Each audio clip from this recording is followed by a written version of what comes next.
जब प्रेगनेंसी होती है उस टाइम पे, जैसे माशाल्लाह आपकी अपनी बेटी नताशा काशिफ ताशु बड़ी प्यारी है और माशाल्लाह से उसकी स्किन बड़ी खूबसूरत है और बाल भी बहुत अच्छे हैं, क्या प्रेगनेंसी में भी कोई हमें रूटीन फॉलो करनी चाहिए कि हमारे भी प्यारे प्यारे से बच्चे हो जाए?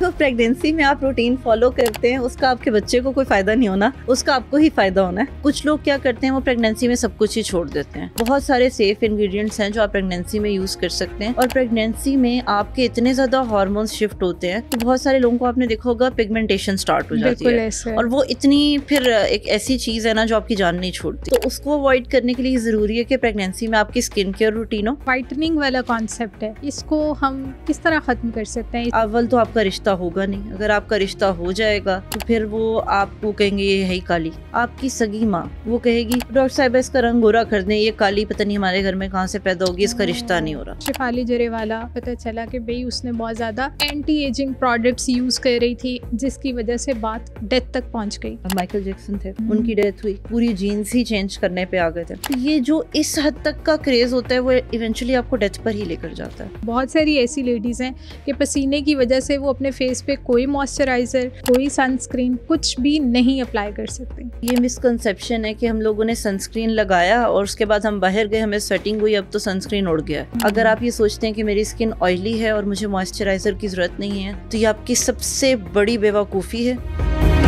आज के इस एपिसोड में हम ताशु की मामा से ये जानेंगे कि हम अपनी स्किन को कैसे खूबसूरत और ग्लोइंग रख सकते हैं। ह्यूमिड वेदर के अंदर आपने कौन सी डे केयर रूटीन फॉलो करनी है जिसकी वजह से आपकी स्किन पे ग्लो भी आएगा। जितने भी हमारे मर्द हजरात हैं जब वो बाहर जाते हैं तो बहुत स्वेयर सनबर्न हो जाता है, तो वो वापस आके ऐसे कौन से टोटके करेंगे कि उनकी स्किन दोबारा से ठीक हो जाए। हम अपने घर में ऐसे बहुत सारे गलत टोटके कर रहे होते हैं जिसकी वजह से हमें स्किन कैंसर भी हो सकता है। तो ये सब जानने के लिए इस एपिसोड को एंड तक लाजमी देखें, जिसमें डर्मेटोलॉजिस्ट डॉक्टर सदफ इब्रार ने सारी इंफॉर्मेशन दी है कि आप अपनी स्किन को कैसे घर बैठे अच्छा और खूबसूरत रख सकते हैं। Thank you so much for coming doctor Sadaf Ibrar. सबसे पहले आपकी खुद की स्किन इतनी अच्छी है माशाल्लाह से, और आप ताशु की मामा हैं और ताशु की खुद की स्किन इतनी प्यारी खूबसूरत बच्ची आपकी माशाल्लाह। तो आज हमने आपसे स्किन अच्छा करने के सारे राज जान लेने। डेफिनेटली इंशाल्लाह। इंशाल्लाह। तो मुझे आप सबसे पहले ये बताएं कि स्किन रूटीन, हमारी जो डेली केयर रूटीन क्या होनी चाहिए स्किन के लिए कि हम अपनी स्किन को हेल्दी रख सकें। अच्छा, इसके अंदर देखें डिपेंड करता है आपकी एज के ऊपर।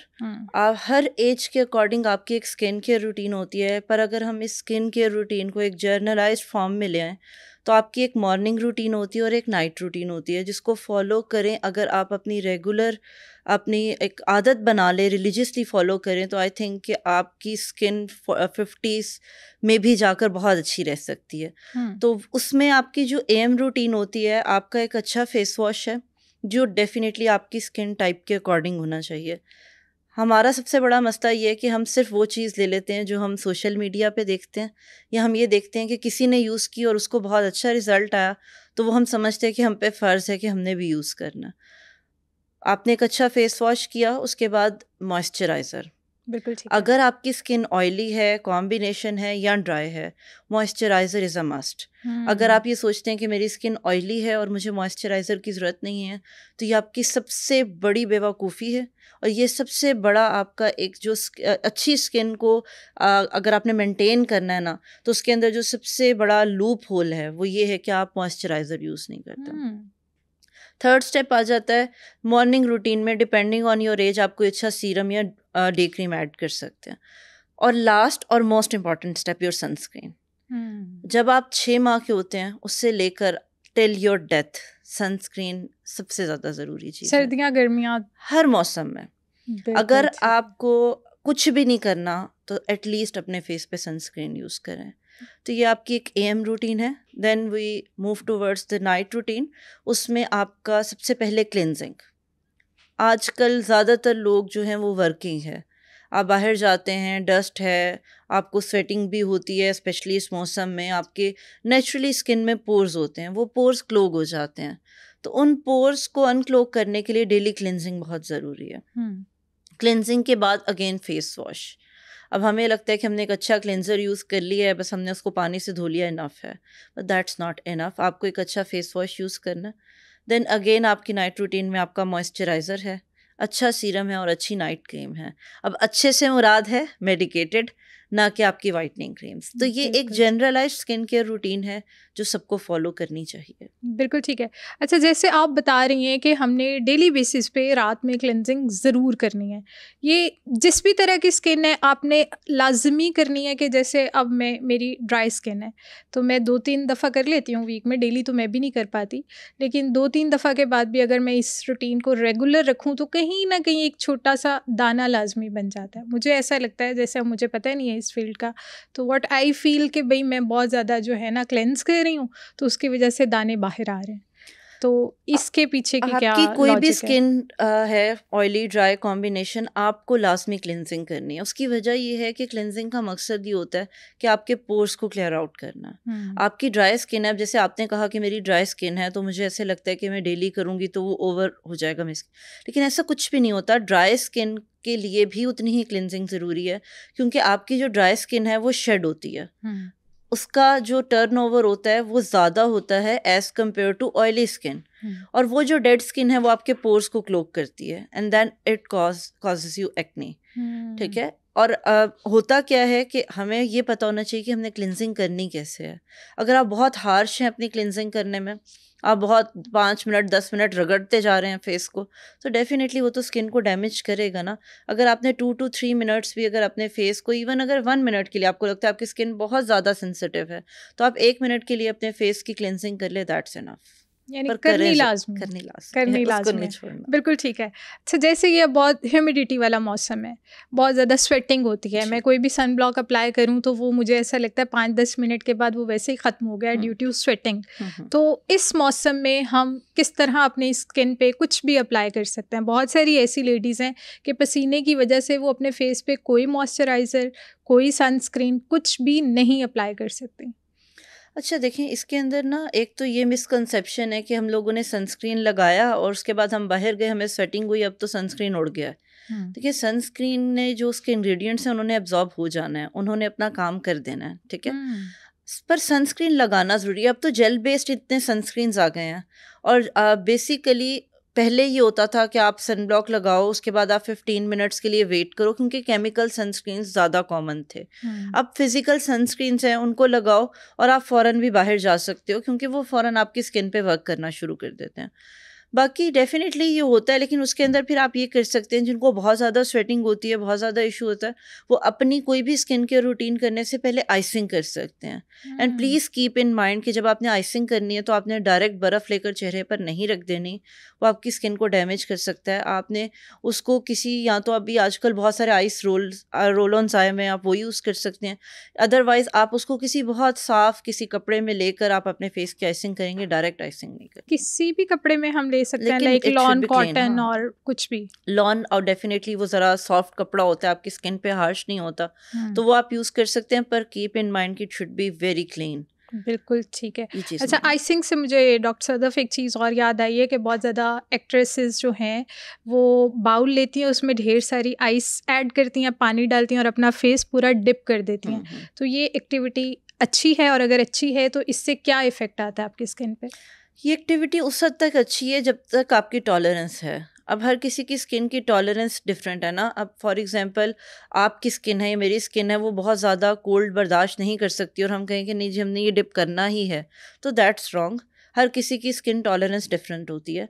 हाँ, लेकिन अगर आप इसको टॉलरेट कर सकते हैं तो इससे आपको ये फ़ायदा होता है कि आपका जो सीबम प्रोडक्शन है वो कुछ वक्त के लिए कम हो जाती है, आपके पोर्स श्रिंक हो जाते हैं, और जो आपको ये प्रॉब्लम होता है कि हमारा मेकअप स्टे नहीं करता, हमारी प्रोडक्ट स्टे नहीं करती, तो वो इशू आपका इससे सॉल्व हो जाता है। तो सीबम क्या करता है हमारी स्किन में, अगर हम उसे कंट्रोल कर लेते हैं? सीबम का क्या पर्पस है?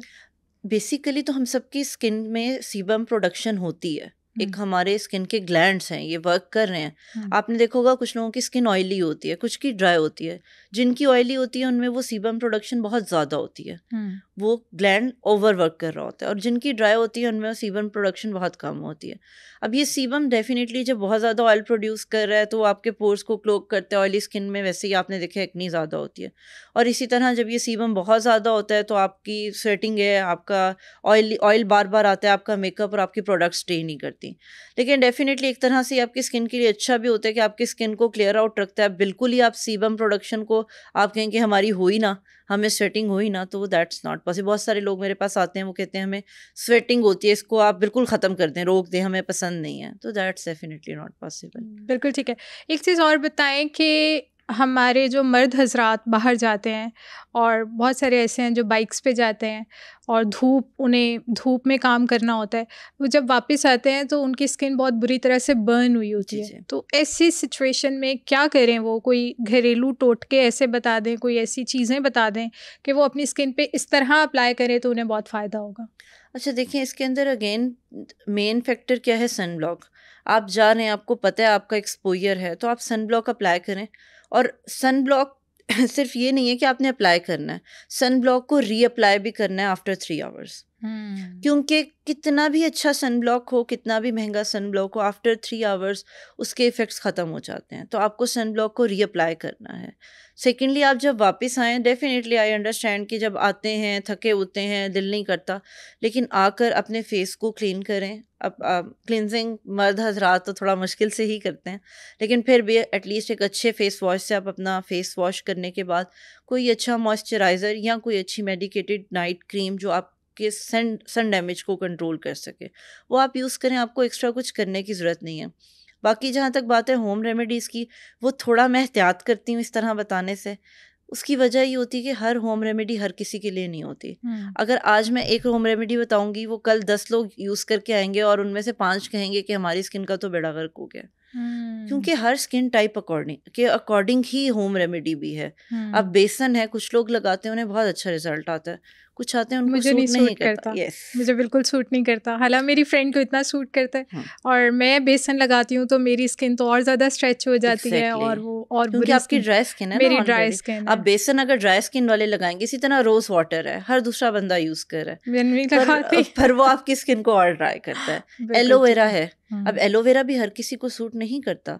तो ये होम रेमेडीज़ थोड़ी सी मैं इस तरह बताने से गुरेज करती हूँ। हाँ, मेरे पास जो पेशेंट्स आते हैं उनकी स्किन के अकॉर्डिंग मुझे होम रेमेडी बताने में कोई एतराज़ नहीं है। बिल्कुल ठीक है, लेकिन आप ऐसे बता सकते हैं कि ड्राई स्किन वाले ये 1 या 2 रेमेडीज़ को फॉलो कर सकते हैं, ऑयली स्किन वाले ये 1 या 2 रेमेडीज़ को हम लोग इसको समराइज कर दें तो जैसे अगर आपकी ड्राई स्किन है बहुत ज़्यादा, तो आप एलोवेरा जेल का यूज़ कर सकते हैं, लेकिन कभी भी डायरेक्ट प्लांट से लेकर नहीं।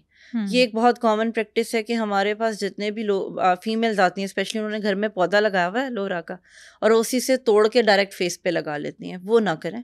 उसकी रीज़न ये है कि उसके अंदर कुछ और इंग्रेडिएंट्स भी होते हैं जो आपकी स्किन पे रिएक्शन कर सकते हैं। ये ज़रूरी नहीं कि अगर आपको नहीं किए तो किसी और को नहीं करेंगे, पर कुछ लोगों की स्किन सेंसिटिव होती है और वो और उसको डैमेज कर सकती है। तो हमेशा बाज़ार से लेकर आपको 99% तक प्योर एलोवेरा मिल जाता है, वो यूज़ करें आप ड्राई स्किन के ऊपर, उसके काफ़ी अच्छे आपको रिजल्ट्स आते हैं। पर प्लीज़ अवॉइड करें उसके अंदर नींबू डालकर और ये चीज़ें डालकर यूज़ करना, क्योंकि लेमन जो है वो आपके फूड तक तो ठीक है, लेकिन डायरेक्ट उसे फेस पे अप्लाई करना जो है। फिर एक बहुत अच्छी रेमेडी है, अगर आपको सन डैमेज है तो आप जो दूध होता है, कच्चा दूध, उसको ले लें और उसको या तो आप डायरेक्टली कॉटन से अप्लाई कर लें, या अगर आपकी काफ़ी ऑयली स्किन है तो उसमें 1 आधा ड्रॉप सिर्फ लेमन का ऐड कर सकते हैं आप। पूरा लीमू नहीं निचोड़ देना, जस्ट 1 आधा ड्रॉप वो आप लेकर आप उसे कॉटन से अपने फेस पे लगाकर 5-10 मिनट्स के लिए छोड़ दें, then you can wash it. अच्छा, इसी से मुझे एक और प्रोडक्ट ऐसा याद आ गया, आपने हमें करेक्ट करना है क्योंकि बहुत ज़्यादा यूज़ हो रहा है, और मैं चाह रही हूँ कि ऑडियंस जितनी भी इस पॉडकास्ट को देख रही है उन्हें इन्फॉर्मेशन मिले, उन्हें अवेयरनेस मिले। मुल्तानी मिट्टी, इसका बहुत कॉन्सेप्ट है, मुल्तानी मिट्टी लगा लो, कोई फंक्शन है मुल्तानी मिट्टी ले आओ और वो लगा लो अपने फेस पे, तो ये क्या सही प्रैक्टिस है? नहीं, मैं इसको सही प्रैक्टिस नहीं मानती हूँ। मिट्टी तो मिट्टी है ना, चाहे वो मुल्तानी है या जहाँ की भी है। लेकिन फिर वही बात होती है कि बहुत ज़्यादा जो चीज़ आपकी प्ले कर रहा होता है ना, वो आपका माइंड है। अगर आपने एक माइंड सेट बना ली है ना कि मैंने ये चीज़ लगानी है, इससे मुझे मेरी स्किन पे ग्लो आ जाना है, तो वो आपको ऑटोमेटिकली नज़र आना शुरू हो ही जाएगा कि देखो जी, मैंने मुल्तानी मिट्टी लगाई थी, मेरी स्किन कितनी ग्लो कर गई, चाहे वो सिर्फ मुँह धोने से हुई हो। तो अवॉइड किया करें इस तरह की चीज़ें। और आपको ये भी नहीं पता कि आप मुल्तानी मिट्टी ले रहे हैं वो कितनी प्योर है, ठीक है। आप तो बस ले लेते हैं ना, ख़रीद लेते हैं, तो थोड़ा सा अवॉइड करें। ये चीज़ें होम रेमेडीज़ में ही आती हैं, थोड़ा आपके होम्योपैथिक वाली चीज़ें। और होम्योपैथी नो डाउट एक फ़ील्ड है, मैं किसी तरह भी उसको अपोज़ नहीं करती। लेकिन फिर वही बात है कि जिनके पास नॉलेज है तो काइंडली हर किसी के पास जाकर उनके बताने पे इस्तेमाल ना करना शुरू कर दें। अभी बहुत सारी हमारी ख़वातीन होती हैं, वो घर में बैठ के ऑरेंज के पील्स को सुखा कर उन्हें पाउडर बनाना शुरू कर देती हैं। भाई जो उसका इफ़ेक्ट है या विटामिन सी है वो ऑरेंज में है, तो ये चीज़ें थोड़ी सी अवॉइड करने वाली। चावलों का आटा, अच्छा, राइस वाटर कुछ हद राइस तक जो है वाटर वो भी यूज अच्छा होता है। चावलों का आटा जो है उसको भी इस तरह पीस के जी, पाउडर बिल्कुल। फॉर्म में बना के देन उसको किसी क्लेंजर में ऐड करके तो वो फेस यूज़ पे किया अप्लाई जा किया सकता जा है, बट सकता इट है। डिपेंड्स डेफिनेटली चावलों में इटसेल्फ, क्योंकि वो तो आप डायरेक्ट राइस ही यूज़ कर रहे हो ना उसमें। लेकिन उसमें भी कौन सा राइस यूज़ हो रहा है, आप राइस वाटर बना कैसे रहे हो, राइस पाउडर बना कैसे रहे हो, ये चीज़ें मैटर करती हैं। अच्छा, अगर राइस वाटर हमने बनाना हो तो किस तरह बना सकते हैं? उसके लिए सबसे पहले तो ये कि आप अपने राइस अच्छे वाले लेकर, ये नहीं कि आपने बहुत सस्ते से वो गंदे से राइस ले लिए हैं, उनको लेकर आप पहले उन्हें सोक कर दें। सोक करके उन्हें थोड़ा टाइम छोड़ें। फिर आप जब उनको बॉयल करते हैं, उसमें से जो आप पानी उतारते हैं यूज़ करने के लिए, वो आपने डायरेक्ट ऐसे फेस पे नहीं लगा लेना होता। आप उसको भूनें प्रॉपरली। देखिए, आप जितना भी वॉश करें, आप राइस को वॉश करते हैं, पकाते हुए भी आपने देखा होगा कि उसमें कहीं ना कहीं ऊपर थोड़ी आ बहुत जाता है गंदगी। बिल्कुल। और स्किन एक ऐसी चीज़ है जिसमें आप रिस्क नहीं ले सकते, ठीक है। तो उसको भूनने के बाद, क्लियर करने के बाद, आपने उसको अपने फेस पे यूज़ करना है। और ये ऐसी प्रैक्टिस नहीं बना लेनी कि अब आप डेली ही उसको यूज़ कर रहे हैं, ठीक है। वीक में एक आधी बार अगर आपकी स्किन के अकॉर्डिंग वो यूज़ हो सकता है तो ठीक है, वरना डेली बेसिस पर नहीं। बिल्कुल ठीक है। और ये राइस वाटर यूज़ करने से हमारी स्किन को क्या फ़ायदा होता है? राइस वाटर भी आपके पोर्स पे कुछ हद तक, और टाइटनिंग के लिए, वो टाइटनिंग इसीलिए आपको लगती है कि वो आपके पोर्स को थोड़ा श्रिंक कर रहा होता है, तो आपको लगता है कि जी हमारी स्किन टाइट भी हो रही है उससे। बिल्कुल ठीक है। अच्छा डॉक्टर सदफ इब्रार, एक चीज़ और बताएं कि बहुत ज़्यादा ना नोज़ मास्क, वो ब्लैक कलर का मास्क लगा लेते हैं हम अपने नोज़ पे, और मर्द भी लगा रहे हैं, हफ्ते में 2-3 दफ़ा तो हम लगाते हैं, और बाद में हम उसको जो है जब पील ऑफ करते हैं तो हमें लगता है कि हमारा नोज़ बड़ा क्लीन हो गया, वाइट हेड्स, ब्लैक हेड्स सब रिमूव हो गए हैं, और अब हमारा जो है ना ये पोर्शन बड़ा ऑयल फ्री हो गया है। तो ये प्रैक्टिस कैसी है? ये प्रैक्टिस बिल्कुल भी नहीं करनी चाहिए आपको। उसकी रीज़न ये कि एक तो ये कि आप जितने मास्क ख़रीदते हैं, आपको ये भी नहीं पता कि वो एक्चुअली चारकोल मास्क हैं या बस उसमें कलर डाल के उनको ब्लैक बनाया गया है, और उनको बस पील ऑफ जो है वो एक वो प्रॉपर्टी रखी गई है। बेसिकली तो चारकोल ने वर्क करना ना। फिर दूसरी चीज़ इसमें ये आती है कि हम सबके बेबी हेयर होते हैं, हेयर फॉलिकल्स होते हैं, आप उनको भी साथ में रिमूव कर देते हो, ठीक है। आपको बहुत सारे लोगों को ये भी नहीं पता होता कि हमने मास्क अप्लाई किया, अब हमने उसको किस डायरेक्शन में पील ऑफ करना, कोई यहाँ कर रहा है, कोई वहाँ कर रहा है। तो ये चीज़ें आपकी end of the day skin को डैमेज कर देती हैं। आपका स्किन बैरियर डैमेज होना शुरू हो जाता है। देखिए, जो बेबी हेयर होते हैं ना, उनका कोई फंक्शन है ना आपकी स्किन पे, वो आपको बहुत सारी चीज़ों से महफूज रख रही हैं।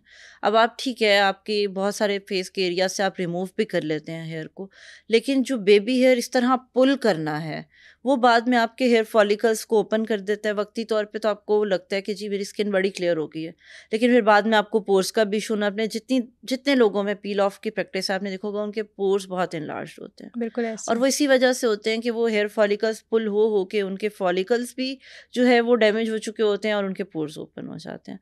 तो ये चीज़ें बहुत ज़्यादा केयरफुली आपने कुछ भी यूज़ करना है, आपने विदाउट कंसल्टिंग अ डॉक्टर नहीं करना। ये चीज़ ज़रूरी है। बिल्कुल ठीक है। और बहुत सारे लोगों के पोर्स ओपन होते हैं, लाइक अगर मेल्स की भी बात की जाए तो उनकी इतने पोर्शन में तो दाढ़ी है, लेकिन यहाँ से आप उनकी स्किन देखेंगे ना तो बहुत ज़्यादा ऐसे लगेगा dot dot dot dot, pores सारे ओपन है। तो ये जो स्किन के पोर्स ओपन हो जाते हैं, इनके लिए हम क्या कर सकते हैं? देखिए, पोर्स क्लोज नहीं होते, पहली तो ये चीज़ बड़ी क्लियर होनी चाहिए आपके माइंड में। कुछ लोग आते हैं, हमें कहते हैं हमारे पोर्स क्लोज कर दें। पोर्स क्लोज नहीं होते। ये नेचुरल आपकी चीज़ एक अल्लाह ताला ने बनाई हुई है। आपकी स्किन पोरस ही होती है, उससे आपका जो है वो आपकी स्किन ब्रीथ भी करती है, आपका वाटर लॉस भी जो होता है या जो फाजिल मादे आपकी स्किन से निकलने वो नहीं पोर्स से निकलने। पोर्स को मिनिमाइज़ किया जाता है जो वाइड ओपन हो गए। उसके लिए इस वक्त जो बेस्ट इंग्रेडिएंट है, आप नियासिनामाइड अपनी रूटीन में ऐड करें तो उससे आपके पोर्स पे बहुत अच्छा रिजल्ट आता है। बिल्कुल ठीक है। और ये जो पोर्स ओपन होते हैं, इनका नुकसान भी होता है स्किन को? जी डेफिनेटली। अगर आपके वाइड ओपन पोर्स हैं तो जितनी डस्ट है, जितनी आपकी डेड स्किन है, आपका सीबम है, वो जब उन पोर्स को क्लोग करते हैं तो आपको एक्नी हो जाती है, white head, black head, close comedones. बहुत सारी लड़कियां हमारे पास, बच्चियां आती हैं, वो कहती हैं जी कि बहुत ज़्यादा वाइट हेड, ब्लैक हेड हो रहे हैं। एक्नी नहीं है पर वाइट हेड, ब्लैक हेड हो रहे हैं। तो वो बेसिकली यही होता है कि पोर्स क्लोग हुए होते हैं। तो ये जो वाइट हेड, ब्लैक हेड्स बनते हैं और हम इनको निकालते, खुद घर में भी निकालने की कोशिश करते हैं, सैलॉन्स पे जाके भी निकलवाते हैं। पहले तो मुझे इसकी डिफ्रेंसिएशन बताएं कि ये वाइट हेड और ब्लैक हेड होते क्या हैं और ये क्यों बनते हैं, और फिर जब हम इनको निकलवाते हैं तो इनको निकालने की सही प्रैक्टिस क्या है? अच्छा, ब्लैक हेड्स और white heads basically type of acne है। पहले तो ये अपने माइंड से क्लियर कर दें कि जी मुझे एक्नी नहीं है, मुझे ब्लैक हेड, वाइट हेड है। ठीक है, वो एक्नी ही है, it's a type of acne. पर वो फ़र्क क्या है कि वो आपकी स्किन के अंदर है, आपके पोर्स के अंदर है, वो बाहर नहीं है। जब आपने उनको ट्रीट करना है तो उन्होंने एज अ पिंपल्स बाहर आना है ज़्यादातर केसेस में।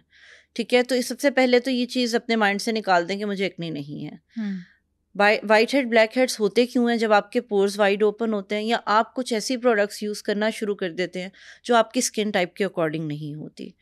क्यों? क्योंकि वो आपकी स्किन में एब्जॉर्ब नहीं हो रही। फॉर एग्जांपल, आपकी बहुत ज़्यादा ऑयली स्किन है और आप प्रोडक्ट ऐसे यूज़ कर रहे हैं जो बहुत ज़्यादा मॉइस्चराइजिंग है ड्राई स्किन के लिए, तो वो कितनी आपकी स्किन में एब्जॉर्ब होगी? जो रिमेनिंग प्रोडक्ट है वो आपके पोर्स को क्लोग कर देगी और फिर वो आपके ब्लैक हेड्स, वाइट हेड्स की फॉर्म में आएगी। अब black heads, white heads treat कैसे होते हैं? First step again cleansing.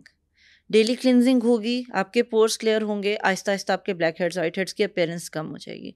Second, फिर हम लोगों के पास कुछ ऐसे इंग्रेडिएंट्स आ जाते हैं जैसे सैलिसिलिक एसिड का यूज़ है, एजिलिक एसिड का यूज़ है, वो हम लोग दे सकते हैं ताकि आपके जो ये जो आपके पोर्स हैं वो अनक्लोग हों, आपके black heads, white head clear हों। और साथ में फिर हम बाद में नियासिनामाइड ऐड करते हैं ताकि आपके पोर्स जो हैं वो श्रिंक हो जाए। हमारा स्ट्रेस का कितना रोल होता है हमारी स्किन से रिलेटेड? लाइक हम स्ट्रेस लेते हैं तो उससे हमारी स्किन भी डैमेज होती है? बहुत ज़्यादा। आपके स्ट्रेस का डायरेक्ट लिंक, देखिए आप स्ट्रेस्ड आउट है ना तो आपका सबसे पहले फेस ही इफ़ेक्ट होगा। हम लोग सबसे ज़्यादा निगलेक्ट करते हैं स्किन को, जबकि हमारी बॉडी का मेजर ऑर्गन है। आप बीमार हो, सबसे पहले आपकी स्किन पे, आपके फेस पे शो हो जाएगा। आप स्ट्रेस्ड आउट हो, आपके फेस पे शो हो जाएगा। एक्सप्रेशन एक अलग चीज़ है, लेकिन ऑटोमेटिकली आपका कॉम्प्लेक्शन डल हो जाएगा, आपको डार्क सर्कल्स आ जाएंगे, आपका ओवरऑल स्किन पे कहीं ना कहीं ब्लेमिशेस आ जाएंगे, किसी को पिंपल्स आ जाएंगे। हर किसी का एक रिस्पॉन्स डिफरेंट होता है। किसी को एक्ने शुरू हो जाती है स्ट्रेस में, किसी के ब्लेमिशेस आ जाते हैं, किसी का वैसे ही कॉम्प्लेक्शन डल हो जाता है। तो बहुत मेजर रोल है अगर आप स्ट्रेस्ड आउट हैं तो डेफिनेटली। तो हम अपनी स्किन को अच्छा रखने के लिए एक बहुत इंपॉर्टेंट फैक्टर ये भी है कि हमने अपने स्ट्रेस को भी मैनेज करना है। डेफिनेटली। बिल्कुल ठीक है। एक चीज़ और बताएं कि ये एक्नी, ये भी बहुत लोगों का मसला है। एक्नी की डिफरेंट टाइप्स क्या है? एडल्ट एक्नी कौन सी होती है, टीनेज एक्नी कौन सी होती है, और ये किस तरह हम ट्रीट कर सकते हैं? एक्नी की मल्टीपल टाइप्स होती हैं और हम इन्हें मल्टीपल तरीके से डिवाइड भी कर सकते हैं। पर आम मतलब अगर हम कॉमन लैंग्वेज लोगों के लिए उसको डिवाइड करें तो हम उसे माइल्ड, मॉडरेट और स्वेयर एक्नी में डिवाइड करते हैं। एक माइल्ड एक्नी होती है जिसमें आप कहते हो कि हमें 1-2 पिंपल्स आ जाते हैं या ब्लैक हेड्स, वाइट हेड्स हो जाते हैं, तो उसका हम लोग टॉपिकल ट्रीटमेंट्स करते हैं। हम क्लिनजिंग दे देते हैं, हम एप्लीकेशन के लिए कुछ क्रीम्स दे देते हैं और स्किन केयर बता देते हैं कि भाई आपकी स्किन टाइप ये है, इसके अकॉर्डिंग आपने ये चीज़ें यूज़ करनी है। फिर एक होती है मॉडरेट एक्नी, उसके अंदर फिर हमें ओरल मेडिकेशन पर जाना पड़ता है। उसमें हम आपको कुछ ना कुछ ओरल देते हैं, एंटीबायोटिक देते हैं। जब एक ये बहुत ज़्यादा मिसकंसेप्शन है जो मैं क्लियर करना चाहूँगी, लोगों को लगता है कि जी एंटीबायोटिक हमने 7 दिन से ऊपर नहीं लेनी। ऐसा नहीं होगा। एक्नी एक डीप इन्फेक्शन है, उसके लिए आपको मिनिमम 3 मंथ्स के लिए एंटीबायोटिक्स लेनी पड़ती हैं। तो अपने डॉक्टर से इस बात पे फाइट करना छोड़ दें कि ये क्या जी एंटीबायोटिक तो 7 दिन के लिए खाते हैं, आपने ये 3 महीने के लिए लिखती है, हमारा तो मैदा जो है वो गर्म हो जाएगा, हमारे खून में गर्मी आ जाएगी। तो ये चीज़ें नहीं होती। आपकी स्किन को नीड है और एक्ने एक ऐसी चीज़ है जिसको आप इग्नोर नहीं कर सकते और ना ही ऐसा कर सकते हैं कि आपने एक दफ़ा ट्रीटमेंट लिया, उसके बाद आपने 15 डेज़ बाद उसको छोड़ दिया, फिर ट्रीटमेंट लिया, फिर छोड़ दिया। क्योंकि एंड ऑफ द डे उससे ये होता है कि आपकी बॉडी की जो आपका बैक्टीरिया है जो आपकी एक्नी कॉज कर रहा है वो इस हद तक यूज टू हो जाता है इन एंटीबायोटिक्स का और उसे फाइट करना आ जाता है उन एंटीबायोटिक्स के अगेंस्ट कि आप वो एंटीबायोटिक्स लेंगे आपको कोई इफेक्ट नहीं आएगा। और इवन हमारे पास ऐसे पेशेंट्स आते हैं जिनका इशू क्या होता है, जोड़ों में दर्द है या बुखार है, वो नहीं जाता, एंड पे निकलता क्या है कि वो जो एक्नी का बैक्टीरिया था वो मल्टीपल टाइम्स जो है वो गलत ट्रीट हुआ, एंटीबायोटिक यूज़ हुई 10 डेज छोड़ दी, 10 डेज यूज़ की छोड़ दी, वो बैक्टीरिया इतना स्ट्रांग हो गया आपकी बॉडी में कि उसने आपकी बाकी बॉडी को इफेक्ट करना शुरू कर दिया। Yes, then comes the severe acne. अब उसमें देखना पड़ता है कि वो स्वेयर एक्नी हार्मोनल है या विदाउट हार्मोन्स, किसी को वैसे ही फैमिली में आपके जेनेटिक्स में भी रन करती है या रॉन्ग प्रोडक्ट से हो गया या किसी चीज़ से आपको स्वेयर एक्नी है, तो उसमें फिर हमारा थोड़ा सा ट्रीटमेंट प्लान थोड़ा सा शिफ्ट हो जाता है। जैसे अगर हार्मोनल है तो हम उसको आइसोट्रेटिनॉइन पर ले जाते हैं, बट डिपेंडिंग ऑन कि वो पेशेंट मैरिड है, अनमैरिड है, फैमिली कंप्लीट है नहीं है, वो सारे फैक्टर्स हमें पहले देखने पड़ते हैं। बिल्कुल ठीक है। पर उसमें फिर अगर हम एक इस तरीके से देखें तो छोटे बच्चों में भी एक्नी हो सकती है। बहुत छोटे बच्चे लाइक कुछ ईयर्स के 2-3 साल के बच्चों में भी समटाइम्स जो है वो एक्नी आ जाती है और उसको भी ट्रीट करना ज़रूरी होता है, क्योंकि अगर आप उसको उस एज पर ट्रीट नहीं करेंगे तो वो बड़े होने के बाद बहुत स्वेयर एक्नी में कन्वर्ट हो सकती है। और एडल्ट्स में यूजुअली मेल्स में जो है वो 18 to 22-23 ईयर्स में एक्नी होती है, और जो गर्ल्स हैं उनमें भी 16 ईयर प्लस में यूजुअली जो है वो एक्नी, वो क्यों होती है? क्योंकि हार्मोन्स शिफ्ट हो रहे होते हैं, आपके हार्मोन्स चेंज हो रहे होते हैं, उसकी वजह से आपको एक्नी हो सकती है। तो जब हार्मोनल चेंजेस की वजह से हमारे फेस पे एक्नी हो रही होती है तो उस टाइम पे हमें कुछ करना चाहिए कि बस वो 2-4 साल गुजार देने चाहिए? स्किन केयर रूटीन, ठीक है। अगर अभी मतलब आप अगर ऑलरेडी फॉलो कर रहे हैं, आपको सबको पता है कि भाई अब यहाँ से हार्मोनल शिफ्ट है, हमें अपनी स्किन केयर रूटीन को फॉलो करना है, तो चांसेस है कि आपको एक्नी नहीं होगी। और अगर हो गई है तो आपको उसे ट्रीट करना है। प्लीज़ इस प्रैक्टिस को ख़त्म कर दें, विदाउट ट्रीटमेंट एक्नी ठीक नहीं होती। वो फिर बाद में क्या होता है, हमारे पास आते हैं जी जवानी में एक्नी हुई थी अब उसके गढ़े रह गए हैं, उसको ट्रीट कर दें, ऐसा नहीं होगा। आपको उसको ट्रीट करना पड़ेगा। आप गढ़ों तक नौबत ही क्यों आने देते हैं ना? अगर आप टाइमली उसको ट्रीट कर देंगे तो आपकी स्किन पर गढ़े नहीं पड़ेंगे। फिर जो आप, जैसे अभी आपने मेंशन किया, black heads white heads remove करते हैं घर में, आप अपनी स्किन को खुद ख़राब करते हैं। जब आप उनको पिन से रिमूव करते हैं तो बेसिकली आप अपने स्किन को डैमेज कर रहे हैं, आप इन्फेक्शन कॉज कर रहे हैं, और आप अपनी स्किन पे वो जिनको आप गढ़े कहते हैं, एक्नी स्कार्स कहते हैं, वो खुद से बना रहे हैं। तो उसके लिए ये बड़ा ज़रूरी है कि हम लोग बैठे हैं, हम लोग आपको ट्रीट करने के लिए बैठे हैं। बहुत सारे मेल्स में मैंने ये देखा है, कोई नहीं, दाने हैं सबको होते हैं, फीमेल्स को, इवन मदर्स को देखा है, बेटियां कंसर्न है, आजकल यंग जनरेशन में नॉलेज है, वो कहती हैं कि मम्मा हमें दिखा दें, हमें दाने निकल रहे हैं, तो वो कहती हैं जवानी में सबको निकलते हैं, कुछ नहीं होता। बिल्कुल ऐसा ही, बिल्कुल ऐसा ही है, डेफिनेट। और फिर जब शादी होने वाली होती है तो 5-10 दिन पहले बेटी को लेकर आती हैं और डॉक्टर साहब इसके चेहरे पे तो इतने निशान हैं, इनको ख़त्म करते हैं, तो वो फिर हमने जादू तो नहीं करना। बिल्कुल ठीक है। निशान से भी आप बता दें कि जो फेस पे बहुत ज़्यादा निशान आपके रह जाते हैं, कुछ स्कार्स होते हैं, हमने अपनी स्किन के साथ बहुत कुछ किया होता है, बहुत ही ज़्यादा कुछ किया होता है, बगैर सोचे समझे हम चीज़ें लगा भी रहे होते हैं और छेड़खानी भी कर रहे होते हैं, ठीक है। तो बहुत ज़्यादा स्किन ख़राब होने की सूरत में क्या हमारे स्कार्स, ये जो नेल स्कार्स होते हैं, एक्नी स्कार्स होते हैं, खड्डे पड़े होते हैं स्किन के अंदर, वो ख़त्म हो सकते हैं? देखिए, अगर मैं ये कहूँ कि वो 100% ख़त्म हो सकते हैं तो ये गलत होगा। हाँ, पर आपकी स्किन की अपीयरेंस को बहुत हद तक इम्प्रूव किया जा सकता है। लाइक अगर हम ये कहें कि 70-80% तक, अकॉर्डिंग टू योर रिस्पॉन्स। अब ये इस पर भी डिपेंड करता है। अगर आपके स्कार्स कोई 35 साल पुराने हैं तो मैं कहूँ कि वो 80% ख़त्म हो जाएंगे तो नहीं होंगे। डेफिनेटली वो स्किन डैमेज इतना अंदर से कोलेजन ख़त्म हो चुका है कि वो इतनी बेहतरी की तरफ नहीं जाएंगे, पर स्किन टेक्सचर इम्प्रूव हो सकते हैं। अगर आपके रिसेंट स्कार्स हैं तो उनको हम 80 इवन 90% तक इम्प्रूव कर सकते हैं। उसमें फिर मल्टीपल मेथड्स हैं, हमारे पास CO2 लेज़र है, PRP है, डिफरेंट पील्स हैं जिनसे हम उनको इम्प्रूव कर सकते हैं। ये जितनी भी लेज़र्स हैं स्किन से रिलेटेड, इससे हमारे स्कार्स कितने % तक ख़त्म हो सकते हैं? डिपेंडिंग ऑन कि आपके स्कार्स कितने पुराने हैं, आपका कोलेजन प्रोडक्शन कैसा है, आप कितने रिलीजियसली उस ट्रीटमेंट को फॉलो करते हैं, तो अप टू 80% तक भी आपकी स्किन क्लियर आउट हो सकती है। मतलब वो बहुत मिनिमल सा आपका एक लुक रह जाता है और वो बहुत इजीली कवर हो जाता है। बिल्कुल ठीक है। हमें अपने 30s में या 35 में या चले 40s में ऐसी कौन सी रूटीन फॉलो करनी चाहिए कि हमारी स्किन पे कोई रिंकल ना आए, लाइक 60s तक भी, 65 तक भी? इतना टाइम तो हम यंग रह सकते हैं, रह सकते हैं कि नहीं रह सकते? ज़्यादा भी रह सकते हैं। बिल्कुल ठीक है। तो वो इतना टाइम यंग रहने के लिए हमें क्या करना चाहिए कि हम 30s में वो रूटीन फॉलो करना स्टार्ट कर दें? अगर कोई विटामिन्स ऐड करने हैं, कोई कैल्शियम्स ऐड करने हैं, किसी किस्म के मल्टीविटामिन्स लेने हैं, कुछ स्किन पे अप्लाई करना है, कुछ भी, तो वो हमें बताएं ताकि हम अपनी 60s या 65 में जाके भी यंग रहें। अच्छा, अगर आपने 60 और 65 में यंग रहना ना तो फिर 30 प्लस में भूल जाएं रूटीन करना, फिर आप 25 प्लस में स्टार्ट हो जाएं। ठीक है जी। हम लोगों की रेटिनॉल एक ऐसा इंग्रेडिएंट है जो एंटी एजिंग के लिए दी बेस्ट है, पर उसको अब लोगों को लगता है लो जी मैं तो अभी 25 साल की हूँ, डॉक्टर ने मुझे पकड़ के रेटिनॉल लिख के दे दिया। तो भाई हमने कुछ सोच के लिख के दिया है, हमें पता है। अभी तो पूरी दुनिया में ही खैर रेटिनॉल 25 प्लस में यूज़ करना स्टार्ट कर देते हैं डेली बेसिस पर। डेली बेसिस पर नहीं, ये नहीं कह सकते कि फ़ौरन शुरू में ही डेली बेसिस पर। जब आप स्टार्ट करते हैं तो डेफिनेटली आप वीक में 1 या 2 दफ़ा करते हैं। कॉन्सेंट्रेशन हम आपकी स्किन के अकॉर्डिंग सेट करके देते हैं। अब ड्राई स्किन है, ड्राई स्किन तो वीक में 2 दफ़ा भी लगाएगा तो उससे लगेगा मेरी स्किन बहुत ज़्यादा ही डैमेज होना शुरू हो गई।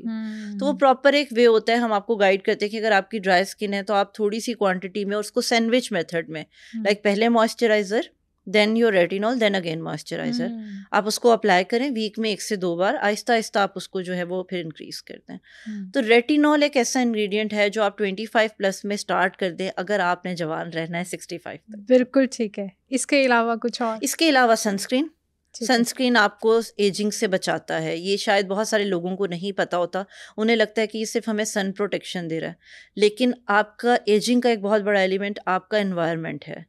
तो आपने उसको अगर अवॉइड करना है तो सनस्क्रीन, नंबर 3 मॉइस्चराइज़र, क्योंकि अगर आपकी स्किन में प्रॉपर मॉइस्चराइजेशन नहीं है तो आपकी स्किन ऑलरेडी रिंकल्ड लगना शुरू हो जाती है। स्पेशली जिनकी ड्राई स्किन है, आपने देखा होगा वो बहुत यंग एज में उनकी स्किन बूढ़ों वाली लगने लग जाती है। तो आपने मॉइस्चराइज़र बहुत अच्छा यूज़ करना। तो अच्छा मॉइस्चराइज़र हम मार्केट से कोई 3 से 4 कंपनीज या ब्रांड्स बता दें ताकि ऑडियंस के लिए आसानी हो जाए कि भाई अच्छा मॉइस्चराइज़र हम यहाँ से ले सकते हैं। मेटाफिल, सेटाफिल, सेरावी, न्यू एज, ये कुछ ऐसे 3-4 मॉइस्चराइजर्स हैं जो बहुत अच्छे हैं और यूजुअली सबको सूट कर जाते हैं। न्यूट्रिजिना है, हाइड्रो बूस्ट, तो ये 4-5 ऐसे हैं जो हर स्किन को सूट भी कर जाएंगे और इसमें से कुछ आपको रीज़नेबल भी मिल जाएंगे। जैसे न्यू एज है, बहुत रीज़नेबल है, अंडर 1000 है, लेकिन बहुत अच्छा है। और इसी से हम सनस्क्रीन्स वगैरह भी ले सकते हैं। सनस्क्रीन्स में आपके पास मल्टीपल कंपनीज है, आपके पास सोलारिस है, आपके पास सनकोट है, आपके पास स्पेक्ट्राबेन एक पहले आता था, आई डोंट नो अब वो आता है या नहीं, फिर सन कैप है, सनकोट है, ठीक है, नूरन मीर है अगर आपकी ड्राई स्किन है और आप थोड़ा सा वो वाइट कास्ट वाला चाह रहे हैं, वो है। उसके अलावा अगर आपको जो है वो टिंटेड सनस्क्रीन लेने हैं तो उसके अंदर भी हम लोगों के पास मल्टीपल ऑप्शन आ जाते हैं, पर टिंटेड थोड़ा सा मैं मना करती हूँ कि वो फिर बिल्कुल ही बंदा जो है ना उसको एज अ मेकअप यूज़ करना शुरू कर देता है। ये एप्लीकेशन नहीं करते लोग उसकी कि जी बस मेकअप कर लिया, बीबी क्रीम लगा ली, ठीक है। इसके अलावा रेबेन सन ब्लॉक है, तो मल्टीपल सन ब्लॉक्स आपको, लेकिन हमेशा मेडिकेटेड सन ब्लॉक। हम लोग जो ये यूज़ करते हैं, मैं नाम नहीं लूँगी किसी ब्रांड का, लेकिन जो हम लोग यूज़ करते हैं कॉस्मेटिक सन ब्लॉक्स, उनका कोई फ़ायदा नहीं है। कोई फ़ायदा नहीं, बिल्कुल कोई फ़ायदा नहीं। बिल्कुल ठीक है। जब प्रेगनेंसी होती है उस टाइम पे, जैसे माशाल्लाह आपकी अपनी बेटी ज़रताशा काशिफ ताशू बड़ी प्यारी है और माशाल्लाह से उसकी स्किन बड़ी खूबसूरत है और बाल भी बहुत अच्छे हैं। आप डर्मेटोलॉजिस्ट भी हैं, मुझे नहीं पता आपने उस पर कितनी मेहनत की है, लेकिन उसके बाल भी लंबे हैं, बहुत छोटी एज में, खूबसूरत भी है, स्किन भी अच्छी है। तो क्या प्रेगनेंसी में भी कोई हमें रूटीन फॉलो करनी चाहिए कि हमारे भी प्यारे प्यारे से बच्चे हो जाए? अच्छा, जो प्रेगनेंसी में आप रूटीन फॉलो करते हैं उसका आपके बच्चे को कोई फ़ायदा नहीं होना। अच्छा। उसका आपको ही फ़ायदा होना है। अच्छा, ठीक है, क्योंकि वो आपके बच्चे, हाँ ये ज़रूर है कि आपने इंग्रेडिएंट्स बड़े वाइजली यूज़ करने हैं। अब कुछ लोग क्या करते हैं, वो प्रेगनेंसी में सब कुछ ही छोड़ देते हैं कि नहीं जी हमारी प्रेगनेंसी इफेक्ट ना हो। ऐसा नहीं है, बहुत सारे सेफ इंग्रेडिएंट्स हैं जो आप प्रेगनेंसी में यूज़ कर सकते हैं। और प्रेगनेंसी में आपके इतने ज़्यादा हार्मोन्स शिफ्ट होते हैं कि बहुत सारे लोगों को आपने देखा होगा पिगमेंटेशन स्टार्ट हो जाती है, और वो इतनी फिर एक ऐसी चीज़ है ना जो आपकी जान नहीं छोड़ती है फिर थ्रू आउट। तो उसको अवॉइड करने के लिए ज़रूरी है कि प्रेगनेंसी में आपकी स्किन केयर रूटीन हो। बाकी अगर बच्चे आपने खूबसूरत करने हैं तो डाइट अच्छी लें। डाइट मैटर करती है और डेफिनेटली अपनी जेनेटिक्स मैटर करती हैं। बिल्कुल ठीक है। तो ये जो मेलास्मा हमें हो जाता है प्रेगनेंसी में ज़्यादा हो जाता है कि अगर किसी के छाइयाँ पड़ गई हैं तो वो तो फिर ख़त्म होती ही नहीं है। तो ये छाइयाँ किस तरह हम ट्रीट कर सकते हैं, और क्या अगर एक दफ़ा लाइफ में हो गई हैं तो इसको हम ख़त्म कर सकते हैं, बिल्कुल ख़त्म कर सकते हैं? जब पिगमेंटेशन या मिलाज़मा, अब ये एक ऐसी चीज़ है जिसको अगर मैं ये कहूँ कि वो 100% लोगों में ख़त्म हो जाएगी तो ऐसा नहीं होता। देयर आर केसेस जिनमें ख़त्म हो भी जाती है, पर वो केसेस कौन से होते हैं?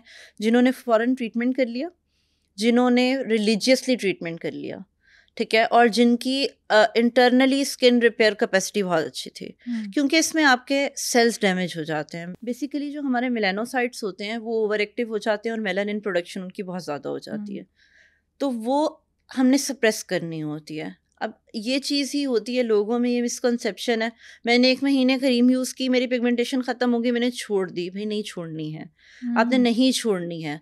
और आप जितनी मर्ज़ी क्रीम्स यूज़ कर लें, अगर आप साथ सनब्लॉक यूज़ नहीं कर रही हैं तो आपको कोई रिज़ल्ट नहीं मिलेगा, वो पिगमेंटेशन बढ़ती जाएगी।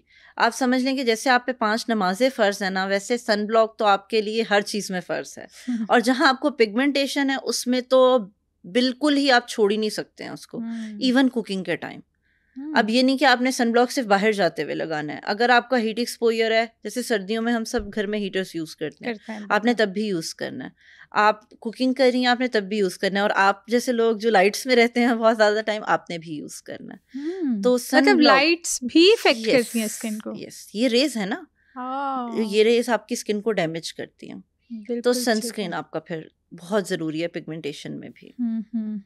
बिल्कुल ठीक है। हमारी स्किन पे ना पैचेस पड़ जाते हैं, मतलब इतना पोर्शन होगा वो बड़ा क्लीन होगा, फिर आपका ये जो अपर लिप एरिया होता है ये थोड़ा सा डार्क हो जाता है, फिर ये आईब्रो पोर्शन आपका थोड़ा सा, मतलब यहाँ तक तो बाल हैं, यहाँ से आपका ऐसे लगेगा कि पैचेस हैं, यहाँ से फेयर है, यहाँ से डार्क है। तो ये पैचेस क्यों हो जाते हैं और इसको कैसे हम ठीक कर सकते हैं? पैचेस होने की 2-3 जो मेजर रीजंस हैं। Number 1 dryness. जब आपकी स्किन बहुत ज़्यादा ड्राई रहती है तो आपकी स्किन पे डैमेजेस होते हैं, माइक्रो डैमेजेस होते हैं, और फिर मल्टीपल इन्फेक्शंस भी होते हैं, और उस पर रेज और डिफरेंट एनवायरमेंटल फैक्टर्स ज़्यादा इफेक्ट करते हैं। सेकेंडली रॉन्ग प्रोडक्ट का यूज़। अगर आप अपनी स्किन से हटकर ऑयली के लिए ड्राई और ड्राई के लिए ऑयली प्रोडक्ट्स यूज़ कर रहे हैं तो भी आपकी स्किन डैमेज होती है। समटाइम्स ये स्ट्रेस की वजह से भी हो सकते हैं, समटाइम्स आपकी वैसे कोई पिगमेंट रह जाता है, आपकी पोस्ट कोई भी आपको हुआ, स्किन एलर्जी हुई, इन्फेक्शन हुआ, एक्नी हुई, तो उसकी वजह से भी रह जाते हैं। इनको कंट्रोल करने के लिए एक तो ये फिर वही बात है, सनस्क्रीन, मॉइस्चराइज़र, क्लिनजिंग, ये ज़रूरी है। फिर 4th स्टेप में आता है कि इनको कवर करने के लिए हमारे पास मेडिकेटेड क्रीम्स अवेलेबल हैं, और मेडिकेटेड क्रीम्स ही आपने यूज़ करनी है। सॉरी टू से, पर जितने ये आजकल ब्रांड्स आए हुए हैं वाइटनिंग क्रीम्स के, जिनको लोग बहुत पसंद करते हैं कि हम बहुत गोरे चिट्टे हो गए हैं, please stop using these creams. इनमें मर्करी होता है, इनमें स्टेरॉइड होता है, और ये ना सिर्फ आपकी स्किन को डैमेज करते हैं, एंड ऑफ द डे आपके सिस्टम में भी एब्जॉर्ब होते हैं, आपकी पूरी बॉडी में ये डिफरेंट तरह के प्रॉब्लम्स क्रिएट करना शुरू कर देते हैं। स्किन कैंसर का एक बहुत बड़ा रीज़न स्टेरॉइड्स हैं, और आप भर भर के स्टेरॉइड्स, स्पेशली आपने घर में और पार्लर्स में देखा होगा, सॉरी मैं किसी को मेंशन नहीं करी अगेन, ये जो गली मोहल्ले के पार्लर्स होते हैं उसमें वो आपको 5 क्रीमें मिक्स करके एक बना देते हैं फार्मूला। मैं कहती हूँ अल्लाह से पनाह मांगे उन क्रीमों के इस्तेमाल से, कि उसमें वो 5 मुख्तलिफ स्टेरॉइड यूज़ हो रहे हैं जो आपको कल को स्किन कैंसर तक लेकर जा रहे हैं। yes. और ये तो जो हमारा थोड़ा सा लोअर तबका है उनके घरों में ये प्रैक्टिस इतनी ज़्यादा है कि मैं आपको बता नहीं सकती, बहुत ज़्यादा। और मेरे पास ऐसे केसेस आए हैं, मैं आपको बताऊं कि जिनकी डाइवोर्सेस तक होने पे बात आ गई वो इन्हीं क्रीम्स की वजह से, कि जी मैं 14 साल से इस्तेमाल कर रही थी, तब तक तो बड़े अच्छे रिजल्ट थे, अब पता नहीं क्या हुआ है, रंग इतना काला हो गया है, किसी की छाइयाँ हो गई हैं, किसी को दाने आ गए हैं, तो वो कहते हैं कि जी हमने तो रखने नहीं है इसको। तो आप, मेरे ख्याल में जो कॉम्प्लेक्शन है, जो नेचुरल है, वो बहुत खूबसूरत है। अल्लाह ने जो दिया है उससे खूबसूरत कुछ भी नहीं है। उसको इम्प्रूव करना है, अगर आपने फिर भी कॉम्प्लेक्शन का बहुत क्रेज़ है, आई थिंक नहीं होना चाहिए। अगर है तो मेडिकेटेड तरीके हैं, अदरवाइज जो है उसी को अगर नीट रखें तो वही खूबसूरत लगता है। अच्छा, आप क्या कहती हैं कि कॉम्प्लेक्शन आपका फेयर हो सकता है, और अगर हो सकता है तो कितने टोन्स आप फेयर में जाते हैं, या आप उसी कॉम्प्लेक्शन में जस्ट एक ग्लो ऐड कर देते हैं? डर्मेटोलॉजिस्ट, एस्थेटिक्स, जितने भी ये बने हुए हैं सारे तो डिपार्टमेंट्स, मुझे सिर्फ ये बताएं कि कॉम्प्लेक्शन फेयर होने के कितने चांसेस होते हैं? ताकि हमारी ऑडियंस को अवेयरनेस मिले कि वो गोरे चिट्टे होने जा रहे हैं अगर, तो वो कितने % गोरे चिट्टे हो सकते हैं? अच्छा देखिए, मेथड्स तो बहुत सारे हैं, पर आपने ये देखना है ना कि एंड ऑफ द डे उनके साइड इफ़ेक्ट्स क्या हैं। अब जैसे ग्लूटाथायोन एक बहुत कॉमन प्रैक्टिस है, उससे ऐसा नहीं होगा कि आपका 10 ड्रिपों के बाद आप बिल्कुल ही जो है वो अंग्रेज़ बन जाएंगे, नहीं होगा ऐसा। आपका कॉम्प्लेक्शन 1 से 2 टोन मैक्सिमम इंक्रीज हो सकता है, लेकिन डिपेंडिंग ऑन कि आपकी बॉडी से एब्जॉर्प्शन कितनी है ग्लूटाथायोन की, आप किस क्वालिटी का ग्लूटाथायोन यूज़ कर रहे हो। अब इंजेक्शन ड्रिप्स तो कहीं पर 3-4 हज़ार में भी लग रही हैं, लेकिन वो कितना रिजल्ट देंगी आपको। तो और फिर ये भी नहीं है कि आपने ग्लूटाथायोन लगा लिया, 2 टोन इंक्रीज होगी, उसके बाद आपने छोड़ दिया तो आप 6 महीने बाद कहिए क्या हमारा रंग तो फिर काला हो गया। वो मेंटेन रखना पड़ता है, वो ऐसा नहीं है कि आपने एक दफ़ा लगवा लिया तो आपकी जान छूट यानी गई। लाइफ टाइम आपको रखना पड़ता है। इसीलिए मैं कहती हूँ कि जो है वो खूबसूरत है, उसी को अगर आप मेंटेन रखें, आपका कॉम्प्लेक्शन गंदुमी है लेकिन आपकी स्किन क्लियर है, उस पर ग्लो है, कोई उस पर ब्लेमिशेस पिंपल्स वगैरह नहीं है, तो मेरे ख्याल में उससे खूबसूरत कुछ भी नहीं है। तो ये जो वाइटनिंग वाला कॉन्सेप्ट है, इसको हम किस तरह ख़त्म कर सकते हैं? इसके मेजर साइड इफ़ेक्ट्स क्या हो सकते हैं? इसको हम ख़त्म नहीं कर सकते। पहले तो ये बात, क्योंकि एक तो चले हमारे लड़कियों में तो जो क्रेज़ है, कुछ हमारी सोसाइटी ऐसी है, वो जीने नहीं देती आपको। Very true. ठीक है, आपकी शादी है, अव्वल तो आपका रिश्ता होगा नहीं, अगर आपका रिश्ता हो जाएगा तो फिर वो आपको कहेंगे ये है ही काली, ये सांवली, ये काली। इवन मदर्स मैंने देखा, और मुझे इस चीज़ पे सबसे ज़्यादा अफसोस होता है, आपकी सगी माँ वो कहेगी डॉक्टर साहिबा इसका रंग गोरा कर दें, ये काली पता नहीं हमारे घर में कहाँ से पैदा होगी, इसका रिश्ता नहीं हो रहा। और इट्स वेरी हार्ट ब्रेकिंग। ये चीज़ें आपको फिर मेंटल स्ट्रेस में भी ले जाती हैं, इवन लोगों में सुसाइडल टेंडेंसीज आ जाती हैं इन चीज़ों की वजह से। तो ये कॉन्सेप्ट आप ख़त्म नहीं कर सकते। पर फिर मैं कहती हूँ कि अगर आपको चिट्टा होने का बहुत शौक है या आपकी बहुत ही कोई मजबूरी है, तो फिर मेडिकेटेड मेथड्स पर जाएं। और वो भी फिर जब हम करते हैं, जैसे फॉर एग्जांपल हमने किसी को ग्लूटाथायोन लगाना है, तो हम उसमें पहले उसकी बॉडी को देखेंगे, उसके टेस्ट करवाएंगे, उसकी LFTs देखेंगे, उसकी किडनीज देखेंगे, उसका थायराइड देखेंगे, उसकी एज देखेंगे, उसके बाद हम उसको वो देंगे। वो ये भी नहीं कि आप जाके किसी भी मोहल्ले के क्लिनिक पे लगवा लें, कल को आपको नुकसान दे सकती हैं। तो मतलब अगर कोई इस तरह के, जिस तरह आप पेशेंट बता रही हैं कि वो आपके पास आई, मदर ने ये वर्ड्स बोले अपनी बेटी के लिए जो कि बहुत ही डिस्कस्टिंग है, तो इस तरह का पेशेंट जब कोई आपके पास आता है तो कितना बजट, मतलब आप मिनिमम बता दें या मैक्सिमम बता दें कि मैक्सिमम इतना बजट आता है और उसकी ये जो एक डिज़ायर है वो फुलफ़िल हो जाती है? इसमें जो ऐसे केसेस आते हैं ना जिसमें तो बहुत ही डेफिनेट है कि नहीं जी हमने करना है, हमने करना ही है, तो उसमें समझ लें कि अगर हम लोग 10 ड्रिप्स भी अगर हम उनको देते हैं तो वो आपको तकरीबन 1.5 लाख तक का की कॉस्ट आती है। लेकिन किसी को बस ये है कि हमारा एक आधा टोन इम्प्रूव हो जाए, थोड़ा सा मतलब ग्लो आ जाए, उस तरह हो जाए, तो वो तकरीबन 80-90 हज़ार में भी आपका एक पैकेज जो है वो इनफ होता है। बिल्कुल ठीक है। तो जो ये ग्लूटाथायोन आप ड्रिप्स वगैरह इंजेक्ट करते हैं, इसका कोई नुकसान भी होता है? नुकसान, अगर वही बात है ना कि आपने पहले नहीं देखा कि किडनीज नॉर्मल हैं, आपको कोई थायराइड नहीं है, अस्थमा नहीं है, लिवर का कोई इशू नहीं है, या प्रेगनेंसी ब्रेस्ट फीडिंग नहीं है, इन चीज़ों को अवॉइड करना होता है क्योंकि हम लोगों ने। उसके अलावा तो एज सच कोई नहीं होता, क्योंकि ग्लूटाथायोन नेचुरली आपकी बॉडी में भी होता है। और मेजर यही होता है कि ये परमानेंट नहीं होता है, और लोगों को ऐसे लगता है कि यार हमने 1.5 लाख लगाया था और 6 महीने बाद।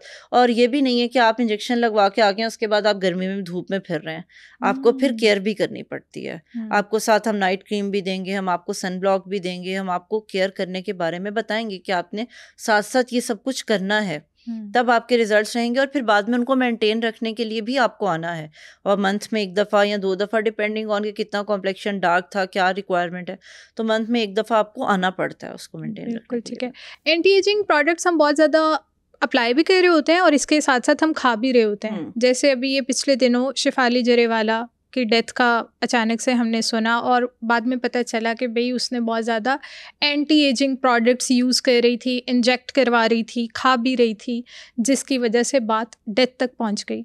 तो मुझे ये बताएं कि ये जो हम खा रहे होते हैं, साथ साथ इंजेक्ट करवा रहे होते हैं कि हम जवान रहें, बस यंग रहने के लिए कुछ भी करेंगे, तो ये किस तरह हम मैनेज कर सकते हैं, कितना ख़तरनाक हो सकता है?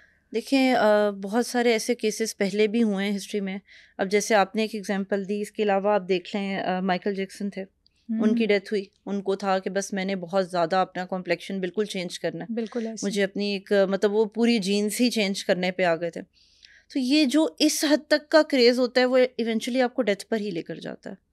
वो आपको लाइफ किसी सूरत में नहीं दे सकता।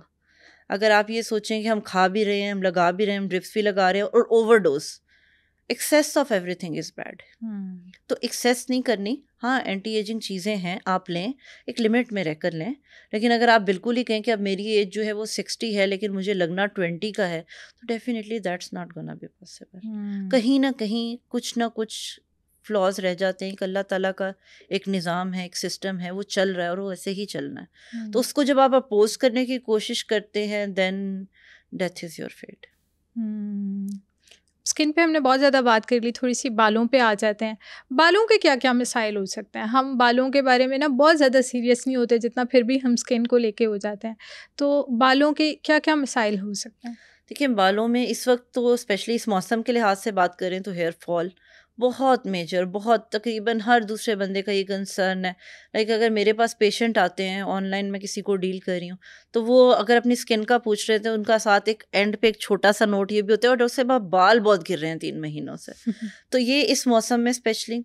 फिर हमारे पास स्कैल्प फंगस के साथ बहुत पेशेंट आते हैं, डैंड्रफ होती है, साल हर साल ट्रीट नहीं हो रही होती। स्कैल्प सोराइसिस खैर वो एक थोड़ा सा कम केसेस में होता है, आपके जेनेटिक्स में वो आ जाता है।